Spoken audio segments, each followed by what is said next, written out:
One of the major differences between DB schema and other database design tools is the use of a local image of the schema separated from the database.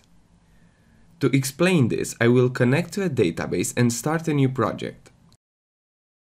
DB schema has automatically created its own image of the schema by reverse engineering it from the database. Further, I can choose to disconnect from the database and edit the local schema offline.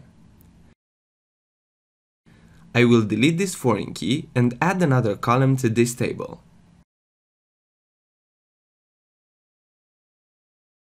After I reconnect to the database, I can compare my local schema with the database schema and synchronize them. DB schema enables me to see the changes and select an action for each one. On the left side, I can see the differences from the project file, and on the right from the database.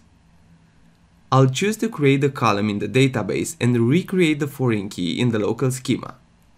I can also generate SQL scripts for desynchronization. Now, the local and the database schema are synchronized. The local schema can further be saved to a local project file. This is an XML file and can be opened with any text editor. You can share it in a team using Git or any other versioning system. The project file makes it possible to deploy the schema on multiple databases and work in a team. Let's suppose that you have a testing database and a development one, both working on the same project file. If a change is done in development, the new version of the project file can be deployed on the testing database.